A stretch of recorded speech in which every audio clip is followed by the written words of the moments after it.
बार बार देखो, हजार बार देखो कि देखने की चीज है हमारा दिलरुबा। बार बार देखो, हजार बार देखो कि देखने की चीज है हमारी दिलरुबा। जी हाँ, ये बेमिसाल हुस्न और लाजवाब अदाओं वाली ये दिलरुबा थी। परियों की रानी कही जाने वाली अदाकारा शकीला। लाखों सिनेमा प्रेमी शकीला के हुस्न जमाल के दीवाने थे। बाबूजी धीरे चलना, कार में जरा संभलना।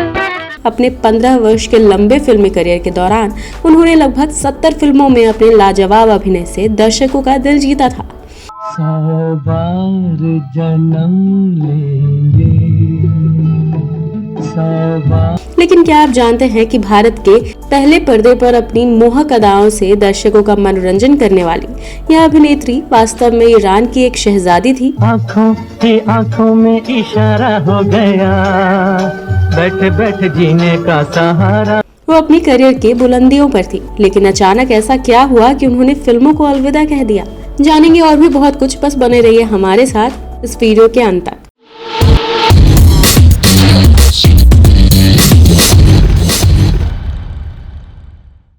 बाबूजी धीरे चलना, कार में जरा संभलना। तो दोस्तों नमस्कार, मैं हूँ शिवानी, आप देख रहे हैं लेमन जूस कैंडी।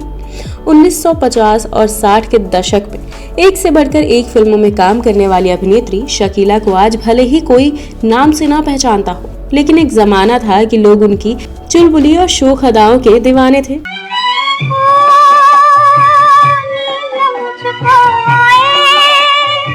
बॉलीवुड में उन्होंने अरबी चेहरा और फेरी क्वीन ऑफ इंडियन मूवीज जैसे टैग अपने नाम किए थे। अपना जोर है, अपना वो शोर है, हमको है सब पता। शकीला का जन्म सन 1936 में 1 जनवरी के दिन अफगानिस्तान की राजधानी काबुला में हुआ था। उनका वास्तविक नाम बादशाह जहां था।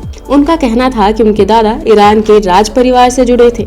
जब वो छोटी थी तभी ईरान के राजगद्दी को लेकर हुए एक झगड़े में उनके दादा दादी और उनकी मां का इंतकाल हो गया।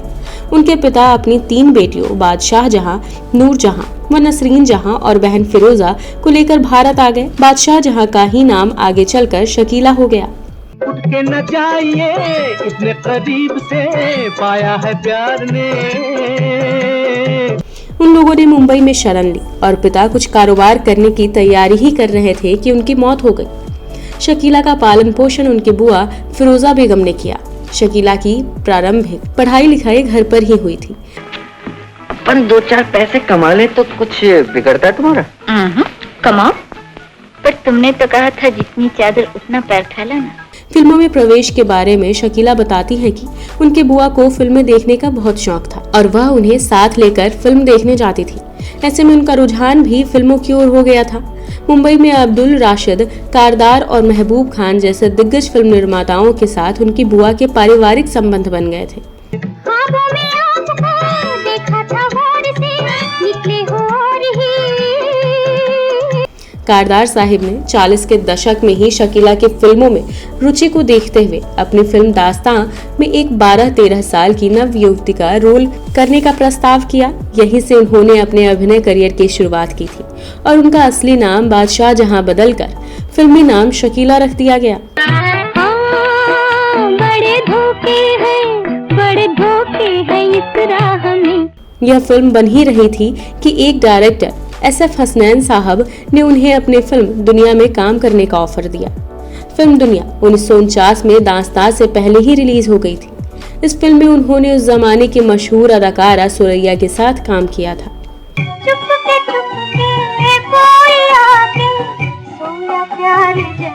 1950 में आई फिल्म दास्तां के बाद शकीला ने गुमास्ता, खूबसूरत राजरानी, दमयंती, सलोनी, सिंदबाद द सेलर, आगोश और अरमान में बतौर बाल कलाकार अभिनय किया था।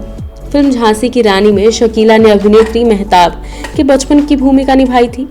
मुझसे बड़ी भूल हुई इंस्पेक्टर शेखर। भूल तो मुझसे भी हुई है रेखा देवी, मगर खूबसूरत भूल। वरना आपसे मुलाकात कैसे हो? वर्ष 1953 में शकीला को फिल्म मदमस्त में नायक NA अंसारी के साथ मुख्य नायिका की भूमिका करने का सर्वप्रथम अवसर मिला था। इसी वर्ष बतौर नायिका उनकी 2 और फिल्में राजमहल और शहंशाह भी प्रदर्शित हुई थी। अजी बस पूछो मत, समझो पांचों घी में अपना सिलसिला कुछ जमता नजर आ रहा है। शकीला के चेहरे में मध्यपूर्ण एशिया की झलक मिलती थी, इसलिए फिल्मी दुनिया से जुड़े लोगों ने उन्हें अरबी चेहरा का खिताब दे दिया था। मीना कुमारी के अत्यंत व्यस्त होने के कारण होमी वीडियो ने 1954 में आई अपनी फैंटेसी फिल्म अली बाबा और 40 चोर के लिए शकीला को मेहनताने के तौर पर एक मोटी रकम 10,000 रुपए देकर साइन कर लिया था। कोई तकलीफ है आपको? बड़ी खुशी की बात। सचमुच? इस फिल्म के हीरो महिपाल थे और यह फिल्म इतनी बड़ी सफल रही कि शकीला को फैंटेसी और कॉस्ट्यूम फिल्मों के ढेरों ऑफर आने लगे। महिपाल के साथ उनकी जोड़ी को दर्शकों ने खूब पसंद किया। शकीला ने बतौर नायिका उस दौर के मशहूर अभिनेता देवानंद के साथ सीआईडी, गुरु दत्त के साथ आर पार, सुनील दत्त के साथ पोस्ट बॉक्स 999, मनोज कुमार के साथ रेशमी रुमाल, काली टोपी, लाल रुमाल में चंद्रशेखर और अजित के साथ टावर हाउस में काम किया था।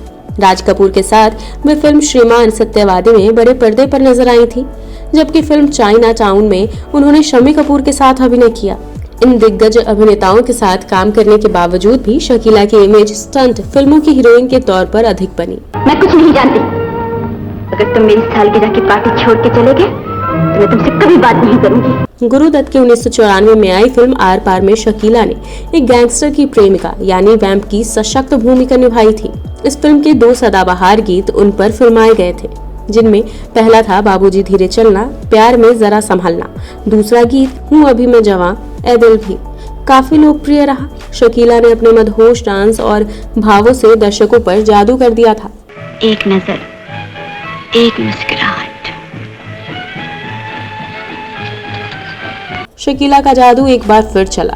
फिल्म सीआईडी के गीत आंखों ही आंखों में इशारा हो गया से आंखों ही आंखों में इशारा हो गया, बैठे बैठे जीने का सहारा। इस फिल्म के एक अन्य क्लासिक डांस लेके पहला पहला प्यार भर के आंखों में खुमार को भी भुलाया नहीं जा सकता। लेके पहला पहला प्यार भर के आंखों में खुमार, जादू नगरी। फिल्म में सीआईडी उन्होंने एक अमीर घराने की लड़की का किरदार निभाया था जो देवानंद के प्यार में पड़ गई थी। सीआईडी की सफलता के बाद शकीला ने बुलंदियों पर कदम रख लिया था। अब शायद पैर ज्यादा लंबे हो गए। सब अभिनेत्रियों को पछाड़ती हुई शकीला ने अपना मुकाम खुद बनाया। खूबसूरती और अदाकारी, उनके पास ये दोनों ही चीजें थी। तुमने एक कदम भी आगे बढ़ाया तो मैं तुम्हें जेल भिजवा दूंगी। और जिसके जरिए उन्हें दर्जनों फिल्में मिली। ब्लैक एंड व्हाइट सिनेमा के दौरान शकीला का रुतबा किसी सुपरस्टार से कम नहीं था। उनकी पहचान फैंटेसी फिल्मों की नायिका की ही बनी रही। शकीला आखिरी बार बड़े पर्दे पर 1963 में रिलीज हुई फिल्म उस्तादों के उस्ताद में नजर आई थी। शकीला ने बाद में कुछ वर्षों में 1989 में आई हम इंतजार करेंगे, 1953 की फिल्म राजद्रोही में छोटी भूमिकाएं भी की थी। शकीला ने 14 साल के अपने करियर में कुल 72 फिल्मों में अभिनय किया।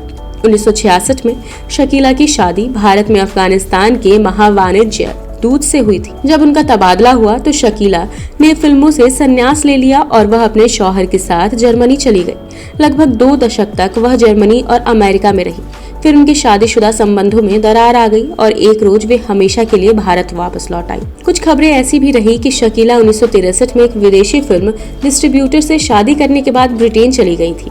बहरहाल शकीला की शादी अधिक दिनों तक टिक नहीं पाई और वे कुछ सालों के बाद वापस मुंबई लौट आई।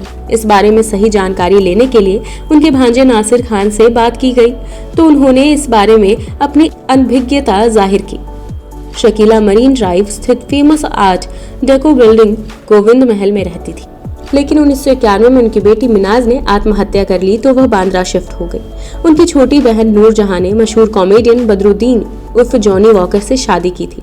देखो अभी हमारा तो मेरी मुलाकात धीरे धीरे जाती होगी, पीछे तुम्हारा हमारा लव होगा, मैं शादी होगी। शकीला की सबसे छोटी बहन नसरीन जहां उर्फ गजाला एक हाउसवाइफ थी। शकीला बेगम को फिल्मों से अलग हुए काफी अरसा गुजर गया, लेकिन उन्होंने ऑफर मिलने पर भी कभी फिल्मों में दोबारा काम करने की इच्छा नहीं जताई। श्यामा, वहीदा रहमान, नंदा और जबीन जलील जैसी अदाकाराओं के साथ शकीला की दोस्ती की चर्चा बॉलीवुड में हुआ करती थी। जिंदगी के आखिरी पड़ाव में वे शायरा बानो और आशा पारेख के संपर्क में रही थी। 20 सितंबर 2017 को शकीला बेगम ने दुनिया को अलविदा कह दिया, लेकिन उनकी यादें हमेशा हम सब के साथ बनी रहेंगी। आपको ये वीडियो कैसा लगा हमें कमेंट बॉक्स में जरूर बताइएगा। अगर आपके पास अभिनेत्री शकीला बेगम से जुड़ी कुछ और जानकारी हो तो वह हमें अवश्य शेयर कीजिएगा। अब दीजिए अपने दोस्त एंड होस्ट शिवानी को इजाजत। नमस्कार।